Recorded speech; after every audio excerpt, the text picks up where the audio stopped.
Welcome to G study by UP Lekhpal current affairs. देखते हैं, रानू वेली नचियार हैं, उनको श्रद्धांजलि दी है जन्म जयंती पर प्रधानमंत्री नरेंद्र मोदी ने। तो उनका जन्म 1730 में हुआ था। शिव गंगा एस्टेट की रानी वेलू ने नचियार ने ईस्ट इंडिया कंपनी के जो युद्ध छेड़ा था, वो पहली महिला है जिन्होंने ईस्ट इंडिया कंपनी के खिलाफ युद्ध छेड़ा था, भारतीय रानी। उन्हें तमिलनाडु में क्या वीरमंगई के नाम से भी जाना जाता है। और मानव बम का उपयोग करने वाली सबसे पहली महिला है, तो उनके बारे में, उनका जन्म 1730 में शिवगंगा स्टेट में, उनको वीर मंगई भी कहा जाता है। और प्रधानमंत्री मोदी ने हाल ही में उनको श्रद्धांजलि अर्पित की है।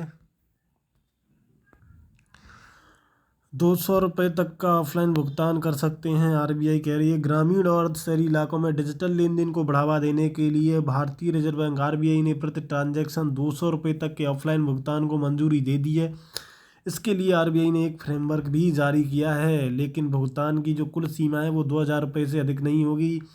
प्रति ट्रांजैक्शन आप 200 रुपये का ऑफलाइन भुगतान भी कर सकते हैं, लेकिन जो सीमा है वो 2,000 रुपये से अधिक नहीं होगी।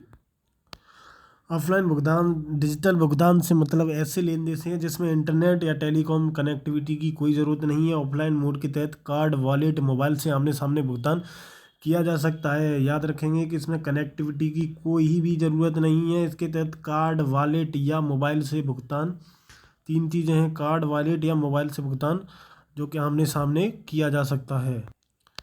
आरबीआई ने कहा कि इस तरह के भुगतान के लिए ऑथेंटिकेशन की जरूरत नहीं होगी। भुगतान के लिए ऑफलाइन होने के कारण उपभोक्ता को अलर्ट कुछ समय बाद मिलेगा। स्मॉल वैल्यू डिजिटल पेमेंट को बढ़ावा देने के लिए आरबीआई ने इस फ्रेमवर्क के अनुसार 200 रुपये तक का अधिकतम ऑफलाइन भुगतान किया जा सकता है। ऑफलाइन भुगतान की कुल सीमा, कई बार बताया, 2,000 रुपये तक रखी गई है। 200 रुपये तक का भुगतान ऑफलाइन होगा। कुल सीमा कितनी है? 2,000 रुपये। कार्ड, वॉलेट या मोबाइल से ऑफलाइन भुगतान कर सकते हैं। इसका उद्देश्य क्या है कि ऑफलाइन लेन देन से खराब या कमज़ोर इंटरनेट या दूरसंचार कनेक्टिविटी, जिन क्षेत्रों में इंटरनेट कनेक्टिविटी नहीं है या खराब दूरसंचार की व्यवस्था है, डिजिटल लेन देन को बढ़ावा देने के लिए, यानी कि डिजिटल इंडिया को बढ़ावा देने के लिए खास तौर पर अर्ध शहरी और ग्रामीण इलाकों में ये नया फ्रेमवर्क तुरंत प्रभाव से लागू होगा।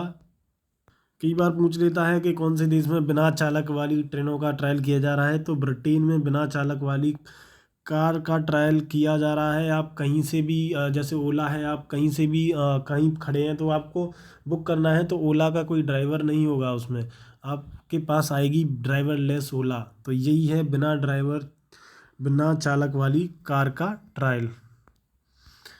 यहाँ बात करेंगे, श्रीजी अशोक कुमार ने राष्ट्रीय स्वच्छ गंगा मिशन के नए महानिदेशक के रूप में पदभार ग्रहण किया है। श्रीजी अशोक कुमार ने नए महानिदेशक के रूप में पदभार ग्रहण किया है। किसका? राष्ट्रीय स्वच्छ गंगा मिशन का। जल शक्ति मंत्रालय के अपर सचिव हैं श्री अजी अशोक कुमार ने जल शक्ति मंत्रालय के राष्ट्रीय स्वच्छ गंगा मिशन के नए महानिदेशक के रूप में पदभार किया है।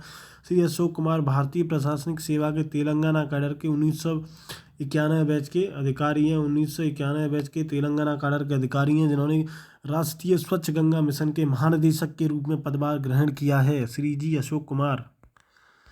हाल ही में सरकार द्वारा राष्ट्रीय जनसंख्या रजिस्टर, नेशनल पॉपुलेशन रजिस्टर्स को अद्यतन करने हेतु जनगणना सेंसस के पहले चरण और जनगणना विवरण संग्रह प्रक्रिया को कम से कम सितंबर तक के लिए स्थगित कर दिया है। यानी जो अभी हाल ही में जनगणना प्रक्रिया चालू होनी थी, उसको आगे बढ़ा दिया गया है।